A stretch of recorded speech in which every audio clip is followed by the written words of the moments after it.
So first of all, just going to share a little bit about what we actually do for those of you who don't know that. And in these days and times, we actually do have a very, very simple promise, and that is actually to help all of you to become a catalyst for change. And that mission has been pretty much the same. And we work across kind of four main pillars. The first one being inspiration, and I think that's been something we've been doing for about a decade or so. And one of the primary um, outlets of that is really the good advertising side, and that's been going also more or less for about 9 years. And this is also, if you have great work that you want to share, please do submit that to the community. Or if you have thoughts, ideas, we do have a blog as well, so you're more than welcome to share your thoughts and ideas there. The second thing we're doing is a lot of different educational initiatives. We do that both on brand side. Been doing work with the likes of Orange and Procter & Gamble. I think there's an enormous piece of work that needs to be done in terms of educating the marketeers of today to understand how important social and environmental factors are. And obviously we do work with lots of agencies such as Anomaly, Ogilvy, and others, both with kind of more masterclass type shop, workshop type things. And obviously in these days, when we're all kind of confined to our homes, obviously a lot of online stuff as well. We do quite a bit of actual hands-on change work. We do that also again in a collaborative format with agencies. Recently, we did a piece of work with Gray down in South America on a Coca-Cola, and we do work with directly with clients as well, as whether it's Fortune 500 companies like IKEA or non-profits like Amnesty, or kind of more small kind of impactful business like Goodwings. Last but not least, we do work with lots of impact businesses. So those might be businesses that want to scale or somehow need help. And I think this is really an incredibly interesting area for me personally in terms of the impact and some of the ideas these guys have. And I'll also encourage you, if there's any one of you who's really interested in the impact space, we are always looking for people who are willing to collaborate on that. So please get in contact with us there. But a bit about the mission. I mean, first of all, because we're here to talk about ideas and we're here to talk about change. And my own little thing started in a way back on the back of the financial crisis back in 2009, 2010, when the whole mission around good advertising was shaped. And so something really great comes out of these periods where everything is just so uncertain and you have more time. But the second thing that kind of sparked it, besides the financial crisis, was just the fact that we had COP15 in Copenhagen, and obviously hosting that in our own city. You really did feel that wow, our elected government leaders might come up with a solution to the climate crisis. But as we all know, this kind of happened. So nothing really happened, which was obviously incredibly frustrating. And that sparked me to write the book Good Advertising, which is such an old book. You know, you can kind of see the age difference between a young Thomas there on the rows in that cinema and me. So about a decade ago. But when the book came out, and believe it or not, the whole idea about brands as a force for good was quite new. And I got to be honest. I mean, probably the first couple of years, people didn't really find it that interesting. And I'm sure that Chris, this is something you can recognize as well. Running the Creative Conscience Awards out of the UK and trying to strengthen how our young advertising creative thinks about creativity and impact. So this was tough in those years. Since then, obviously, I've been judging quite a bit of awards out there. These are mostly the advertising awards, and obviously the two biggest and most renowned ones are obviously the the DNAD and Cannes, which can't be ignored. And obviously on that list, Chris's award there, Creative Consciousness Award, which is a really important initiative as well to support young talent in our industry.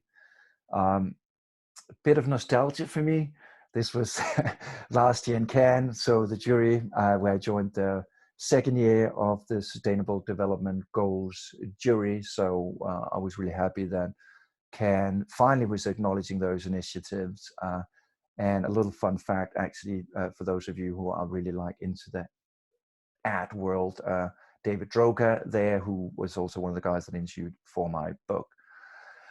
But anyways, as an industry, we have a massive impact. Obviously, some of the brands that we all work for on a daily basis, take a brand like Coca-Cola that touches about 5.5 billion people every day. How can we use this as a force for good? And obviously, that is some of the things we're going to explore here today. And I also had to kind of go up against some of the thinking in my old book, Good Advertising, because I saw the whole space radically changing in the sense that suddenly everybody is talking about doing good, everybody is talking about sustainability. So I felt a new approach was needed, and that's what I'm talking about in the new book that's coming out 29th of May. We also have a workshop actually on the 5th of May that you're more than welcome to join as well. The main thinking in the book, and I'm not going to spend too much time on that, is essentially just that when this is how every brand is doing, talking about all the good stuff they're doing, promoting it to the whole world, who then to trust, who's authentic. And the claim in the book is really that brands shouldn't put on that superhero cape and try and fly, because they will fall down like a can of soup. Instead, what they should try and do is enable people and be a help in their lives, help them unleash their creativity, their dreams and their passions, rather than just talking about themselves and their dreams and passions. And obviously, how our industry has changed dramatically is just the fact of storytelling. I mean, when I went to ad school about 2 decades ago, we taught things like, TV advertising, print, outdoor, some of that stuff. And today it seems like those stories aren't really making the cut anymore. Because if you think about something like Coca-Cola and they go out and they talk about happiness, so today there's kind of taste the feeling, people won't really be buying or believing that story anymore, because people obviously are starting to question brands and lots of parameters. So this is obviously some of the things we can look at today, is obviously how can you start working not just on the tip of the iceberg, the kind of storytelling part that we always have worked on, but start understanding some of those other impacts.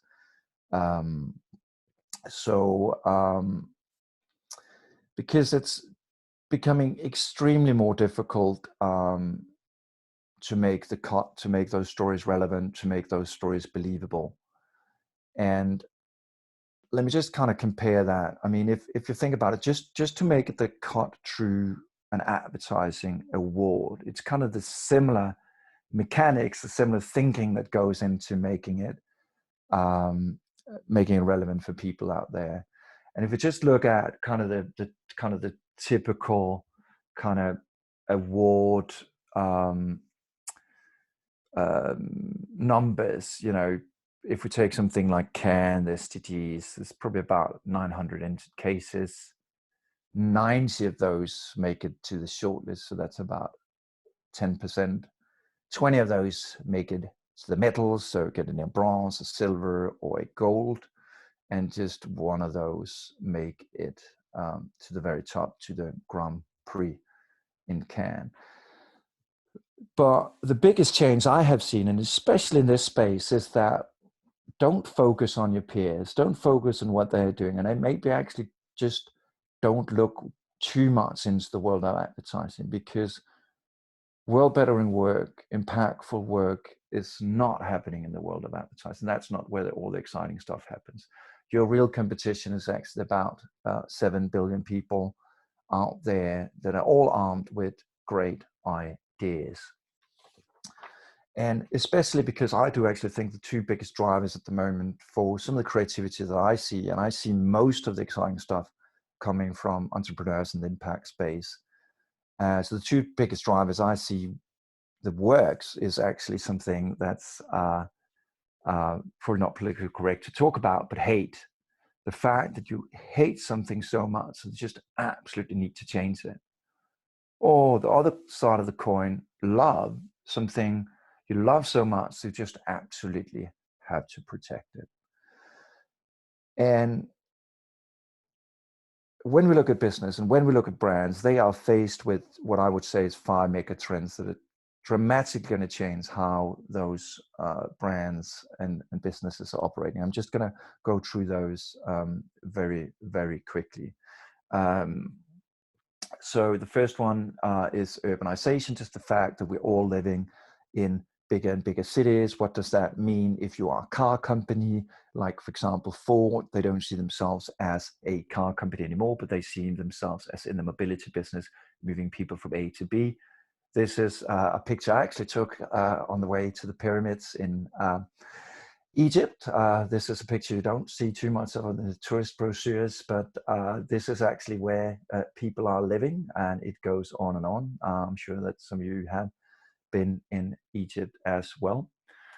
Second one is climate change and resource scarcity, and obviously we do see breaking heat records all the time, and the other side of the coin is obviously resource scarcity. And really an interesting thing is there, obviously, as an industry that is most of the time pushing consumption, how can we deal with that? And an interesting fact here, this is actually the old chief sustainability officer of IKEA that talks about how IKEA has reached peak furniture, the idea that you cannot sell more furniture because we live in smaller and smaller apartments and we don't need all that stuff. I think this Corona period is also really quite an interesting experiment in consumption and how we can consume differently. Third one that's really interesting to think about is demographic change. The fact that in our part of the world, or my part of the world, Denmark, people are getting older and older. The average age is 47. That is actually my mum rowing around Manhattan. So that's a bit of Danish for you. So obviously, senior citizens being having different demands, being much more active and demanding life equality. And in other places of the world, this is a project I did in Mozambique a couple of years ago. The average age is 17. So again, how can you as marketeers, advertising people, creatives, think about some of these challenges? The fourth trend haven't been as apparent as I might have thought it would have been, but the economic shift from the developed world to the developing world. This is when I'm incredibly bored, I go onto this account called Rich Kids on Instagram that share all these ridiculous pictures of way too much wealth and the idea about wealth inequality and all of that stuff. So those 4 mega trends are incredibly important and a good springboard for thinking creatively. And yet again, our industry is always just obsessed about digitalization. This is quite a historic photo. It's a self-driving car that goes through a that gets a speeding ticket.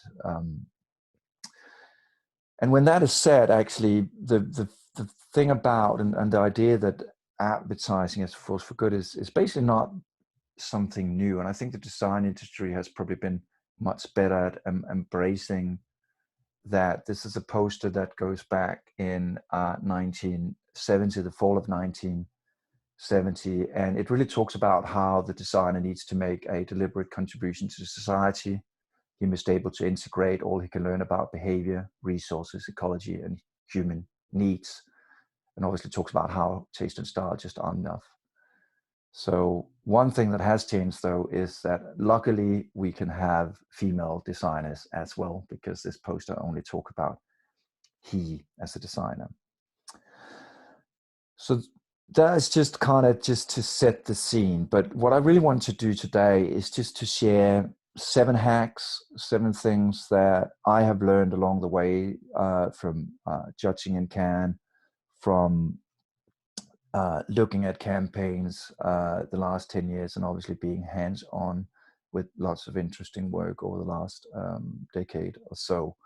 So I'm going to share those 7 hacks, and we can look at some super fun and interesting cases, some of them older cases and some of them newer cases. So the first hack is really to think much more like a journalist, because if you think about it, most of the time when I start in advertising, we're locked up in a white room, and we are trying to come up with a great story to tell about a McDonald's burger. So we had to invent a story. And the interesting thing is, in this impact space, is you don't actually have to invent a story, but you can go and discover a story like a journalist, or like a documentary filmmaker. So the skill you need the most is actually just curiosity, being curious about what is happening out there in the world. And some of these stories have just been found and that really made um, uh, have done really well in award shows. But secondly, also the fact is that they also do well in the whole communication space, because you're telling people something interesting. So one example is actually this from the Ministry of Environment in Colombia. And basically what they wanted to do with this campaign was to for local fishermen, to give them the tools to kill the dragonfish, an alien species that was killing quite a few of the indigenous species in Colombia. And all they did was actually these kind of do-it-yourself kit for the fishermen to kill the dragonfish. So the campaign is called Priceless Traps. So kind of a way for the creatives to discover something. And if we actually look at one of my kind of favorite ads, I mean, remember I started out as a copywriter. I might have not shared that. I don't know how many copywriters out there, but on the webinar. But this is one from David Ogilvy, and I really like this headline. At 60 miles an hour, the loudest noise in this new Rolls Royce comes from the electric clock. And how could he actually know that? I think this is something that is so important to remind ourselves of in the industry: the time that it takes to create really clever advertising. Because he spent time in that Rolls Royce, he's been driving that Rolls Royce, and I think if we want to find those great insights, if we want to discover those great stories, we have to go out then. We have to leave our offices much more than we do today and be curious about it. So whether that is as here when I'm moving around in the slums of Mozambique and being curious about the world around us, or whether that is looking at things like loneliness in the Western world, there's so many things that that should spark our curiosity. And it's finding those stories that are interesting, that makes you talk, that makes people converse. Because one of the disappointing things is that again and again and again, when not just when I'm judging award shows, but when I'm watching some of this work, so many things are rushing into the same space and tackling the same issues. So just the whole kind of women empowerment movement. And it's so rare that I see a new angle. So there's nothing wrong with, and you should go and support women, you should go and support diversity, but tell me something new. Think of it as a conversation around the dinner table. And you've got to have something interesting to say to keep that conversation going. And that's how our whole media space is operating today anyway. So find that interesting point of view. don't just pick the first and best angle out there. I mean, if you look at a brand like Lynx, I think, or Axe as they call it in some markets, I think they were incredibly bold to take up a topic like male suicide, and something that I didn't know. So it was an interesting new angle and something new to talk about that sparked lots of conversations. And if you think about some of the work that P&G have done on their Gillette brand, moving the brand from the best a man can get to the best a man can be, and some of those conversations about toxic masculinity, etc., that's interesting. So this is some of the things that you've got to aim towards as well. And a second little thing you can look at, besides just being curious and go out there, is actually that most companies, if you work at a company or some of the brands that you might be working from the agency side, if you look at the CSR reports, the corporate social responsibility reports, the sustainability reports, there are lots of interesting information. This is one from Carlsberg, one of our clients, and this is all publicly available. So they obviously look at what's called a materiality assessment, for those of you who haven't been so familiar with this, where they actually talk about some of the challenges that they're facing and how they often do prioritize some of those challenges. And each of those little dots on that map can be an extremely interesting springboard and conversation start. And as you can say, on the one side, it's influence and business success, and the other one is importance to stakeholders. So they've already kind of made that validation. So that's why you got to think like a journalist. What stories are interesting? What stories are people talking about is out there? And I'd encourage you to do this. And this is something that we do here at Good Advertising is, and I call it a detective board. It's really just snooping up interesting stories, and you can do that on an ongoing basis.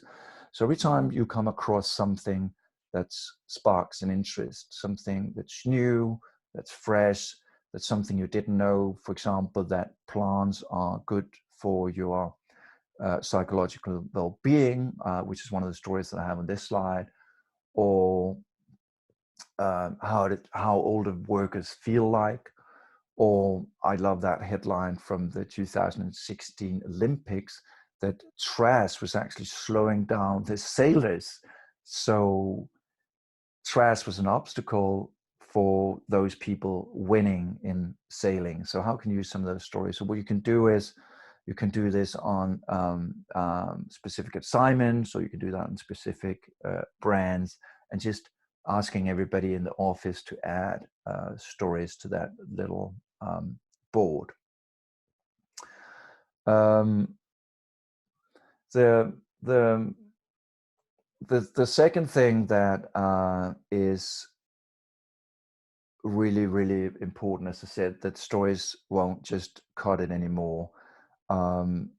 It's becoming more and more important to come up with solutions, and for us to use our creativity to solve some of society's biggest problems. And I think that's why I'm so passionate about that industry. So when I sometimes give that industry quite a bit of beef, I do think what we do have as our primary tool is creativity, and it's really to look at the world and come up with solutions. And so that brings me to the second hack, and one of the books that you can dive into in terms of kind of the bigger ramifications of taking a solution approach is a book by Time & Jack called Story Doing.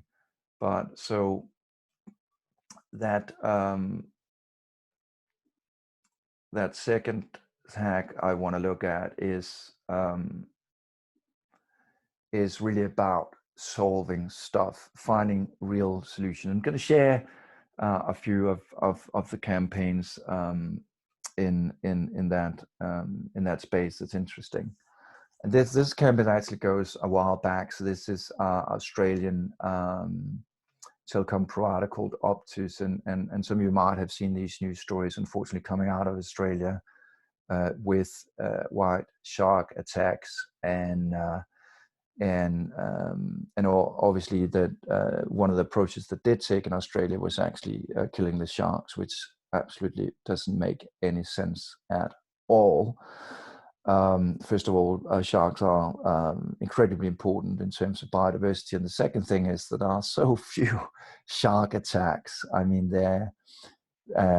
there's a much bigger chance of dying by a 40 toaster. I think that the numbers is something like 800 to 9. So that public fear is just not justified. But anyway, here is a solution I think protects the sharks and might lessen people's anxiety when swimming at the beaches. And the whole idea is they create this clever buoy that detects the shark and obviously sends a signal to the lifeguards so they can get people safely off the beach. So this is an interesting space because in a way, suddenly we're not just people who, invent something on a packaging or invent a billboard. The whole world is in our creative canvas. And that's why I also talk about love and hate as such primary drivers, because can you find something that you really want to change that can really be that determining factor? And if you find a great solution like this one here on food waste, this company called Mimica, because the whole idea that we're still throwing so much food away that carries this best before, and best before just really means that in the worst case scenario, the milk might have gone bad, but in most instances it's not, and might actually last for 3 to 4 days more. And for some weird reason, we humans have gotten the ability to smell if the milk has gone sour. But what they've done is that they've developed this little clever mark where you can actually feel on the label if the milk and other products for that sake is still okay to eat or drink. And this was a campaign that had that I was judging this year in the Cannes Lions Sustainable Development Goals jury. So really moving away from creating campaigns but looking at solutions. This is another one from Ford. This little cab that's meant to keep cab drivers awake.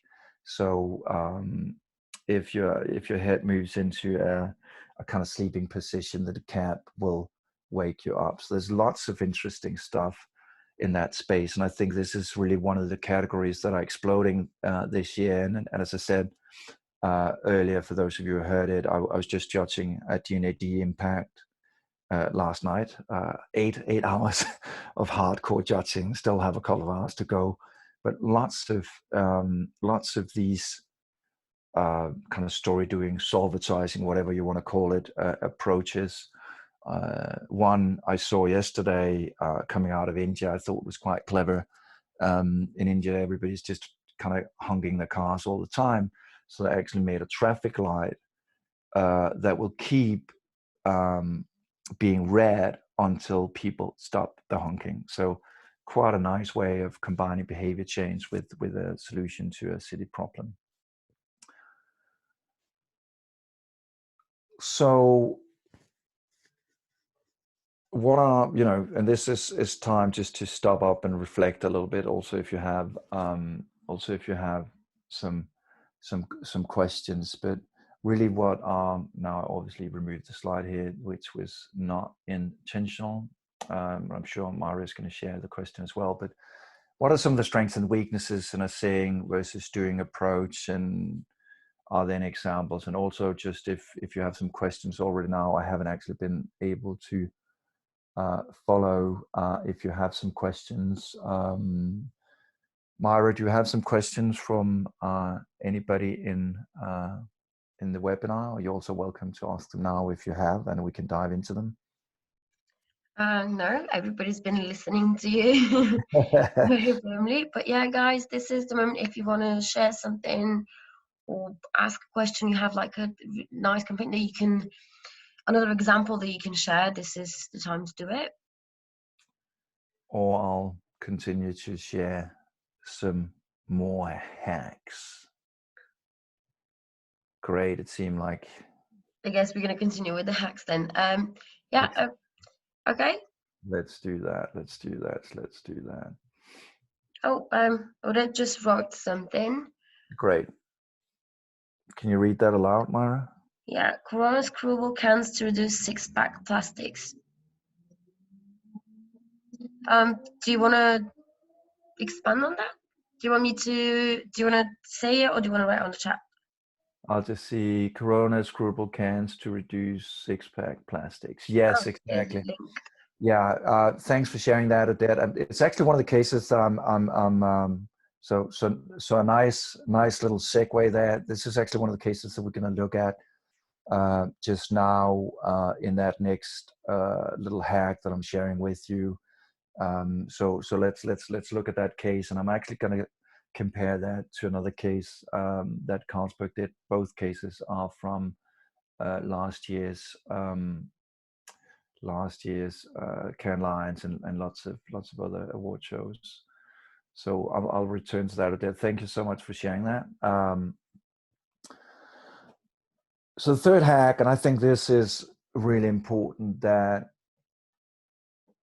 this is not about gimmicks. There's way too many advertising gimmicks out there. Things that are just done for an award show, or fun little clever case video or something like that. And especially in some of these hardcore categories like D&AD Impact or the Cannes Lions Sustainable Development Goals, the jury is different. The jury is much more diverse. So we have people from advertising, we have social entrepreneurs, we have people who are working hands-on with challenging supply chains, etc. So in essence, everybody can get a great idea. And I think that's the real challenge of us in the ad industry, because we're so obsessed with ideas. But most of the time, what we need is actually the balls, the female equivalent, to make it happen. It demands a lot of hard work to make some of this stuff come true. I don't know how many of you know the Humanium case that I used as the background for this little case, but Humanium was actually this idea about taking weapons off the market, melding them into a sort of new metal called Humanium, and then that new metal Humanium could be used to turning out lots and lots of products. And one of the creatives involved, Johan, obviously did this case a couple of years back and have been struggling to find the right driver to keep this initiative happening. Because the thing is, if you don't set up a business, if you don't set up a non-profit around it, it probably won't last. That being said, Humanium have created quite a bit of impact, but I'm sorry that it's not getting much more attention. It's not getting the resources that is needed. So in so many ways, we need to rethink how we do work with creativity. So one of the Grand Prix winner this year in Cannes was called The Lion's Share, and I think that's a real clever example of how this just demands much more work, and it demands a different type of structure. So it's not just a flimsy fun idea, it's actually something that can keep going and going and going and creating a massive impact. So for those of you who haven't seen it, Myra will share a YouTube link that you can watch, but I will try and run the film from the webinar as well, and we'll see how that goes. Sometimes, depending on your internet connections, etc., it doesn't go as well, but we'll see how it goes. So we'll just watch this little Lion's Share video. Our culture, our society, and our language, even our filmmaking and marketing. In fact, images of animals appear in approximately 20% of all advertisements that we see. Yet, despite this, animals do not always receive the support that they deserve, until now. Introducing The Lion's Share, an initiative that encourages brands and organizations using images of animals in their marketing to donate 0.5% of their media spend to the Lion's Share Trust. Backed by the United Nations Development Programme, the money will then be dispersed across the world to save species from extinction, preserve wildlife habitats, and look after animal welfare.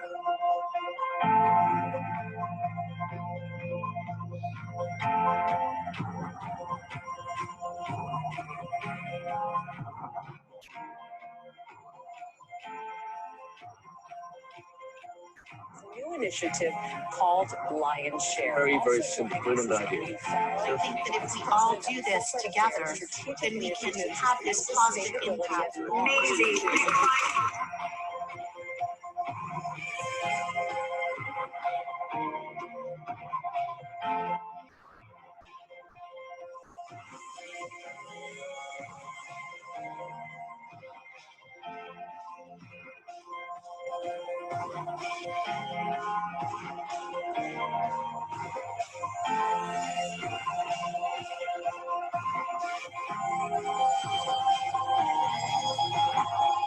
In 2015, the world adopted a new global development agenda with an ambitious set of 17 sustainable development goals.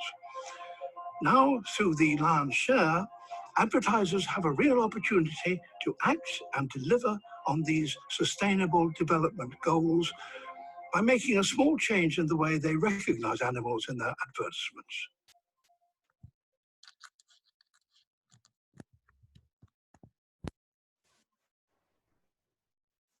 Great. So quite an interesting case, and obviously, I think everyone in the jury felt that even though it is a kind of fresh take on a course marketing campaign, we felt that this is something that can really create impact at scale. And a good thing about the Sustainable Development Goal Lines was also that all the prize money, all the entry fees actually went to support this case as well. But you can see how it's almost built like an ongoing initiative, which has demanded a hell of a lot of work. And thank you for the question, Justin, in terms of, you know, what are some of the changes that I've observed in terms of saying versus doing. And I think really one of the biggest changes have really been this pivot towards, it's not just enough to bring attention and changing people's mindsets. It is really about either solving things, or maybe it's really about looking at how you can change people's behaviors in a much more sustainable direction. And if you just go back 2 years, we saw a lot of these kind of test films where you created an experiment of sorts and you saw how people respond to that experiment. And I see less and less of those. I think they don't do that well in the categories anymore, because people actually are much more focused now on the real solutions. And just from last night, having judged the D&AD Impact Awards, I've got to say it's very rare that I see any of the kind of classical kind of commercial approaches where they're just telling a beautiful little story about an important topic. Probably out of the 500 or so cases I've judged last night, I would say probably a handful, maybe 10 cases had a kind of classical storytelling approach. The rest were more in this space that we're talking about right now. So it's definitely something that the industry is obsessed about, but I still do think that there is much work to be done because there's still way too many gimmicks. One of my favorite cases of all time, and something that I was incredibly disappointed actually didn't win in the Sustainable Development Goals was another case called Duconomy, and Duconomy is basically a credit card solution that puts an estimated that put an estimate of your carbon emission for each purchase you're making. So let's say you go down, or you buy a travel, or you buy a meal, then it puts an estimated carbon footprint on it. Because by the end of the day, how are we going to live more carbon friendly if we don't know the impact that we're having? You know, it's kind of like wanting to lose weight, but if you don't know what calories you're eating, how are we going to succeed? This has been a really incredibly powerful tool in making people aware of how their purchase is linked to carbon emissions. And Duconomy even put a carbon limit on, like you can have a credit card limit on your credit card. They even put a carbon limit. Then you can either expand that limit by offsetting or in investing in impact businesses. And this actually started out as a different idea, something called Åland Index that won a couple of Grand Prix a couple of years ago, and now have pivoted into becoming a business within itself. And it was started from an agency called RBK up in Sweden, and together with a small bank called Ålandsbanken. And today they've actually received funding from the likes of MasterCard, I think around 20 million euros. So it's become a business within itself. And I think really that also does show that as an industry, we can move beyond the hourly rates. We can, if we dare to think bold, and if we really put the hard work into it, we can really make things like this happen. And because the other thing is that most of the time, some of the real impact for solutions actually come from client sites. And as I said, I mean, Carlsberg has been one of our clients, so I've seen the early days of some of the commitments they've done around packaging. And obviously, Carlsberg wanted to get rid of the six-pack ring, the little plastic six-pack ring, going into the oceans, killing sea turtles, not good. So what they did was they invented this little glue that is between this little six-pack. So suddenly you had to learn people how to kind of take the can and then twist it like that, and then you'd kind of get the glue or you could kind of get the cans detached. So a lot of hard work from Carlsberg to making this happen, changing production lines, and etc. And we had that in the can jury this year, and we also had a second case from the beverage industry. This little thing from Corona. So weird, you can't look at the Corona brand anymore without, like, you just have an usual in that brand, don't you? But the idea here is you could kind of screw the cans together. And obviously we're discussing these two cases a lot in the jury, and we had actually a guy from Coca-Cola in the jury who's from the production side, supply chain side of Coca-Cola in India, and he said, what the hell, the Corona one is a gimmick. And it did show out that unfortunately the Corona can solution had never really been made. It was a prototype, yet 1 year later now it still hasn't made it to the market. And that's why at least we in the jury felt that what needed to be honored was obviously the commitment and all the hard work that Carlsberg had put into making this a reality. And so I think they got away with a silver, and I think Corona made it to the shortlist, which is still obviously very, very good. But obviously you want to acknowledge the idea as well. So the idea is not enough to make a real impact. You've got to work hard. And sometimes when I have especially young creatives coming up to me and they have a brilliant idea that's almost a business in itself, I say, go make it happen. Why do you want to give that away to a client? Anyway, let's go to the fourth hack. And this is really about making it scalable. And this is something that is rather new in the conversations, I would say, in the advertising world, is really how do we make this scalable? How do we make these initiatives scalable? Because, oh yes, it's great to honor one idea in one particular instance, in one particular market, but how can we truly scale this up and make a global impact, because we are faced with some pretty big environmental and social challenges. So let me give you one example of a case, and actually I know that Odette on this call has actually been involved with this case in the early strategy phase. But this is a project done for IKEA Israel, and the idea here is that lots of furniture is not made for disabled people. So basically, all these different extra hacks can be added to the furniture, so it can be used for people with different disabilities. And what I think in the jury room that attracted us, and in terms of impact as well, how can this truly be of use for disabled people across the world? And actually, disability is the biggest minority group in the world. 1.3 billion people live with a disability, so it's a huge market potential, but it's also really a group, it's really a minority group that needs help.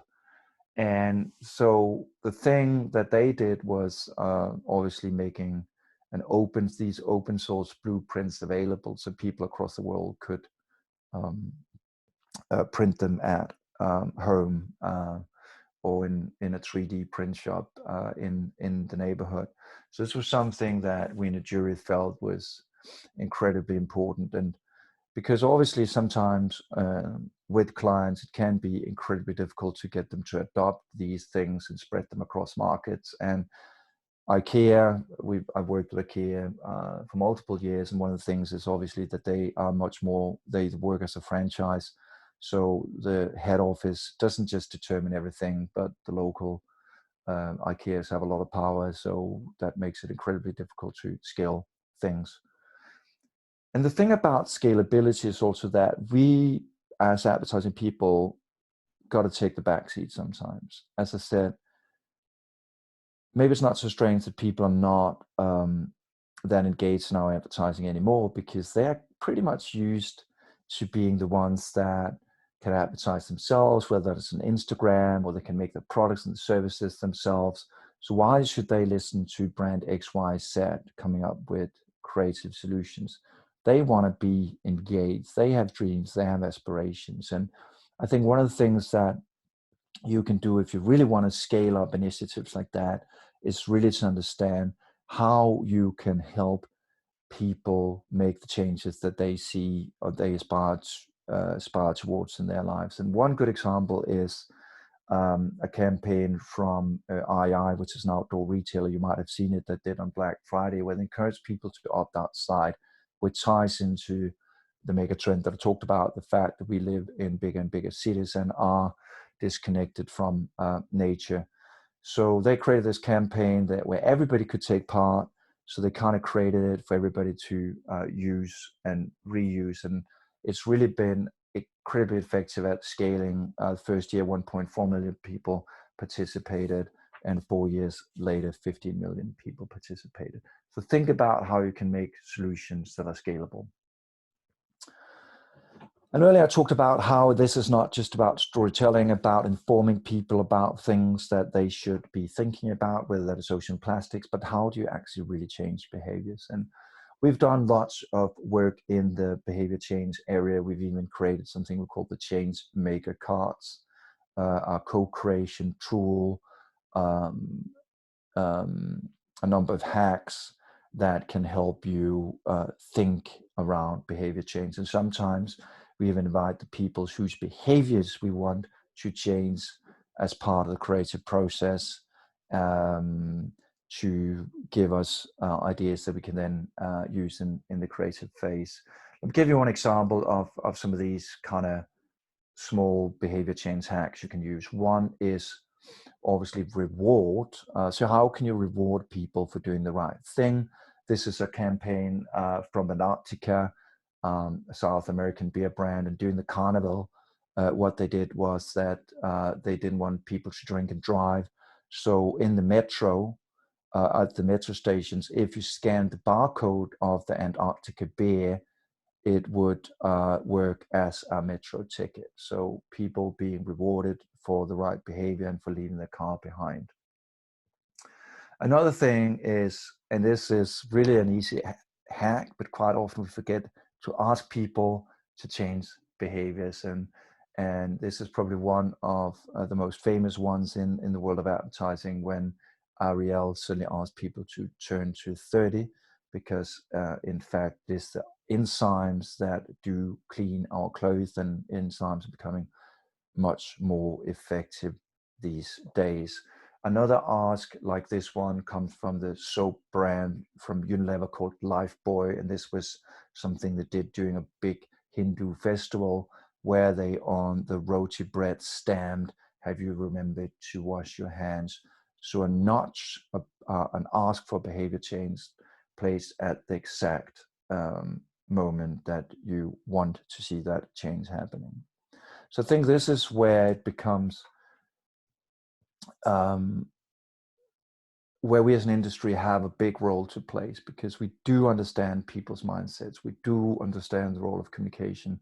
So where some of the other categories in terms of coming up with big solutions can be extremely difficult, there is still a major role for us to play in creating the needed behavior change out there. If you look at a company like, for example, IKEA, they have pledged now that 1 billion people, that they want to encourage 1 billion people to live more sustainably. So they're really thinking hard about, obviously, how they produce their own products, but also how they can nudge people towards those needed changes. One of those projects they're working on is called Living Laken. Another thing is to making it more fun to create the needed behavior change. This is a case that I love. It's actually from South Africa. I don't know how you felt as a kid, but I just hated putting on sunscreen, or when my mother had to put on sunscreen on my back. And this is actually a water slide, but it's running on sunscreens, and that way the sunscreen is being applied in a super fun environment. So think about how you can work with behavior change mechanics, and it's something that I'm seeing more and more of in Cannes. One of the cases from last year was actually a blood donation drive where people who were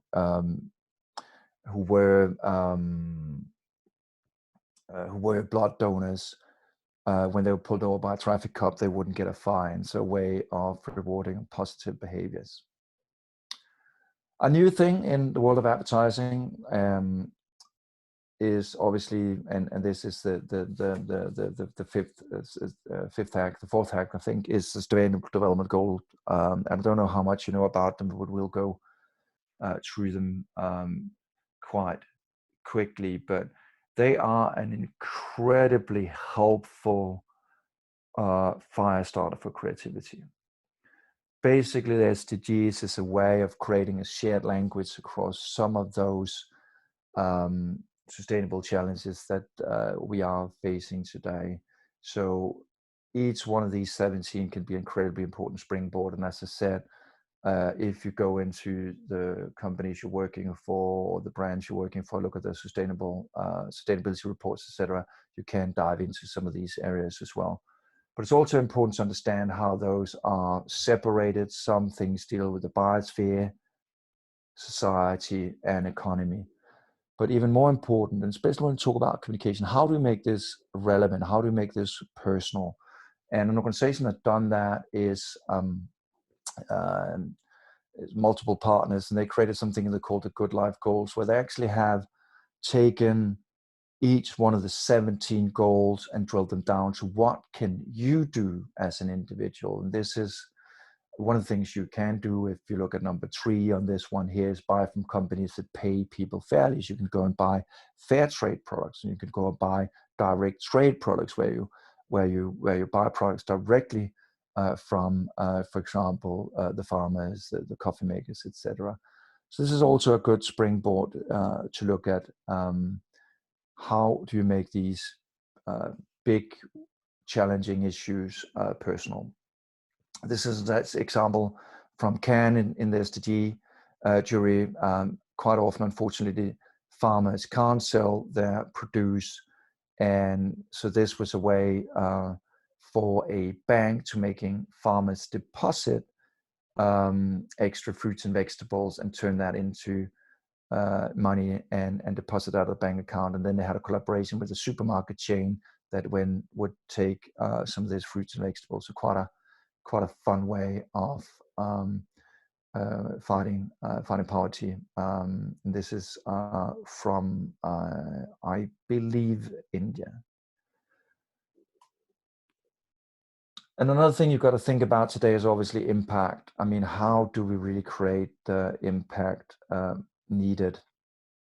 And this is definitely one of the kind of newer discussions in advertising. We always looked at the effectiveness of the campaign, but we actually haven't asked us how do we actually measure some of this stuff.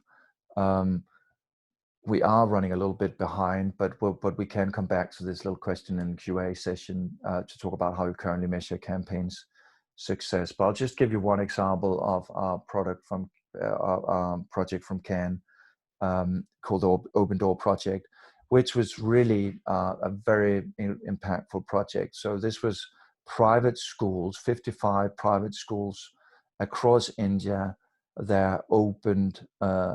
So when the private school closed its doors around 4 or 5 in the afternoon, the schools reopened their doors for people in some of the poor neighborhoods and asked teachers and professionals to volunteer. So quite a clever way of making sure that more people are receiving the quality education that they should have. And there's lots of ways that you can look at impact and measurements. Actually, again, if we drill down in some of those 17 Sustainable Development Goals, there are actually 232 factors currently where you can look at measurements. And these, again, can be a creative springboard for your campaigns. So let's just look at one of them, for example, good health and well-being. And some of the things that one can actually measure, things like death rates due to traffic road accidents, things like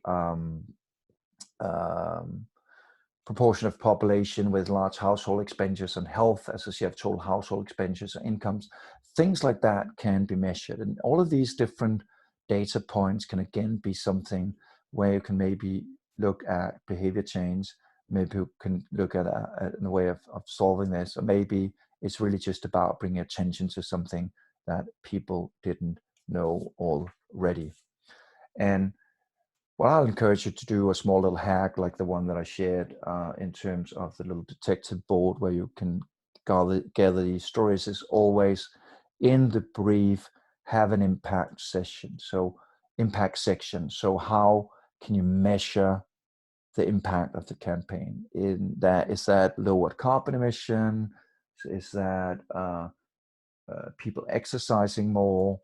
And I know that quite often this might come as an extra cost, but I really do think that it's pivotal if we want to take this area serious. And secondly, also just in an award competition, I don't want to hear any stupid more remarks about then, it created this amount of hype on social media, etc. I actually want to see some of that data.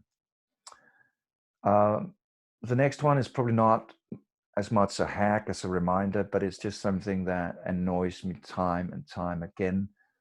Do make it fit with the brand or the organization that you're working for. Way too often I see initiatives that are done that just doesn't really fit. Let me give you one example. This was something that we judged this year in Cannes. Volvo doing a living seawall in the harbor of Sydney. So they created these tiles that would attract corals, etc. But what's the fit with Volvo, which makes it a bit harder to take seriously. So What is this good for? I mean, now we looked at seven hacks, 7 things that I've seen over the last couple of years being more and more pivotal. First of all, if you want to create impactful work that really does change things, and secondly, also if you want to make the cut through that little ladder that I showed you, going from 900 up to number 1, or maybe just the 20 metals, which is still applaudable. But obviously, what I've been fascinated about, when I'm spending lots of time on, is obviously that the fact is that doing campaigns in the good advertising space, doing campaigns that create an impact, are also much more effective. So each year, WARC is doing this report that does look at the most effective campaigns of last year. And if you look at a list of this is from 2017. 15 of those are good advertising campaigns, or campaigns that not only do good for brand and bottom line, but are also good for people and planet. And there is a real business urgency to this. Business leaders today do believe that sustainability is pivotal for their future success. So just to recap the 7 hacks: snoop up the story like a journalist. Don't just sit there and be creative. Solve stuff, don't just create campaigns. Put your hard work into it. This is not just about ideas. You have to really go and make it happen. Look at behavior change. This is pivotal. Look at the SDGs. They are an incredibly important fire starter. And really, if you drill down from the kind of big societal level down into what you can do on an individual basis, and focus on impact, see what you can measure, be clever about it, and keep being curious about how you can improve it. And last but not least, and this is more a reminder than a hack, do make sure that it fits the brand, because else what is the point? Both if you're working for a brand and you're doing an initiative, don't just go bandwagon on some issue like ocean plastics if it has little to no relevance for your brand.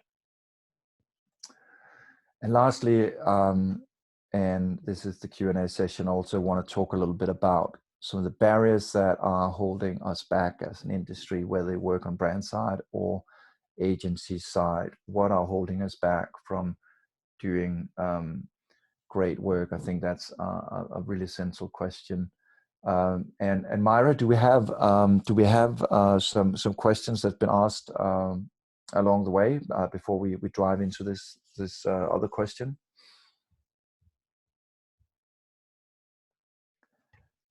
Sorry about that. No, it was just a question from Justin from the previous. Guys, I've been sharing some stuff in the chat. Some of the things are like follow-ups on what Thomas is talking about. So if you want to see, like, for example, the good report he mentioned, so get inspired by more really good article campaigns, have a look at those. So you can go through the chat and see if you haven't. But yeah, so as I said, this is the Q&A. So if you want to ask a question, just write it right now in the chat or raise your hand. Don't be shy.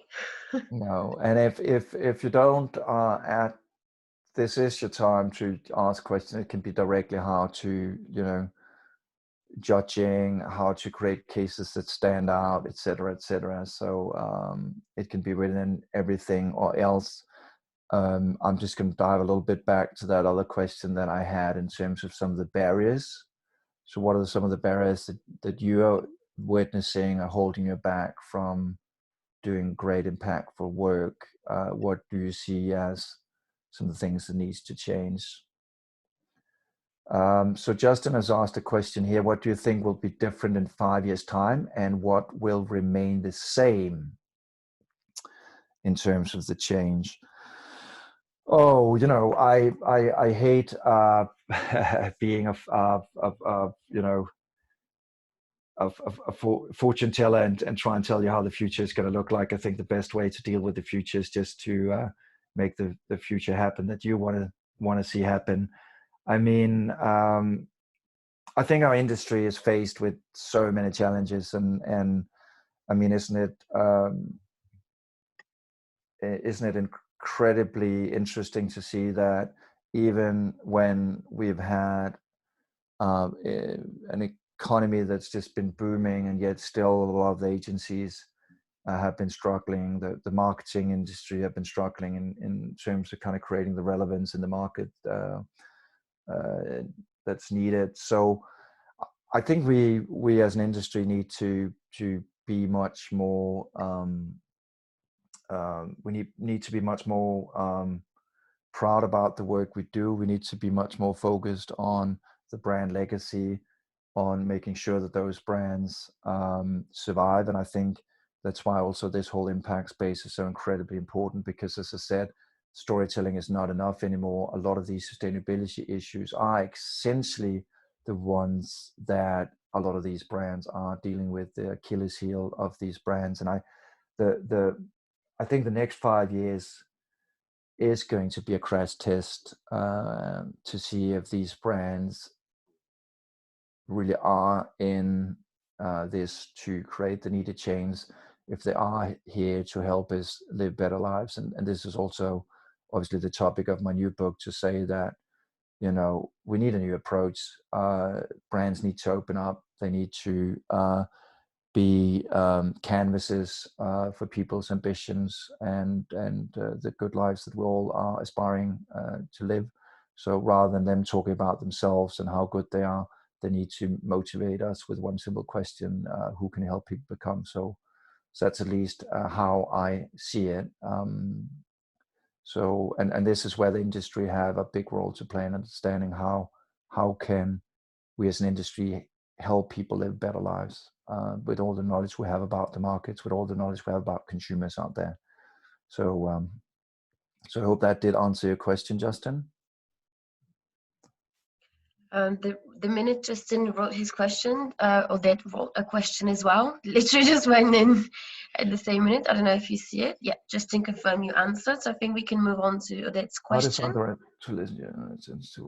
So there's one from Odette as well, right? Isn't that the one, Mari, you're talking about? Yes, that's the one. They literally came in the same second. Good. How do you find the right person to listen to you and have the attention to walk the unbeaten path? Odette, that's an incredibly important question, and that can be in a lot of places in an organization. But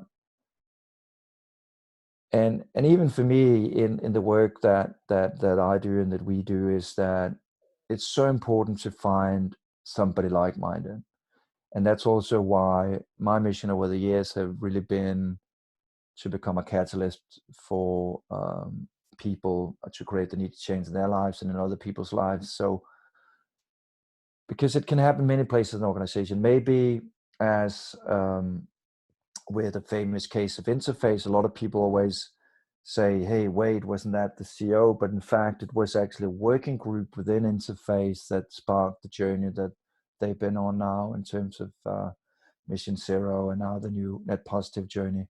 So it could be sometimes somebody in the sustainability department. Sometimes it could be somebody in marketing. Sometimes when the big shots need to be called, it might be the CEO who's much more open. And that's probably the biggest change I've seen over the last couple of years, is that now CEOs want to talk about sustainable development goals. It's not enough just to talk about financial results. So in that sense, there's a big pivot changing.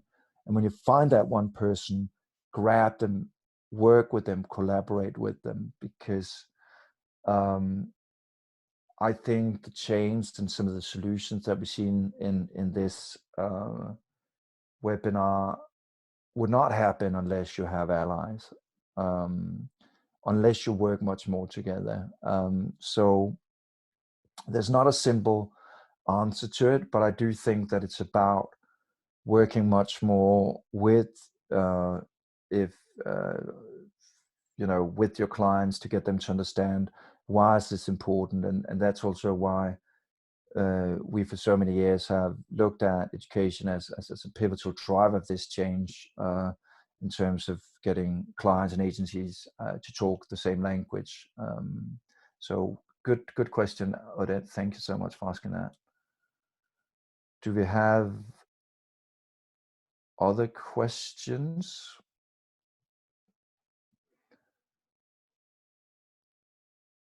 I can just talk a little bit to some of the barriers that I have seen, and maybe that's going to spark some more stuff. And else we're going to wrap it up very soon.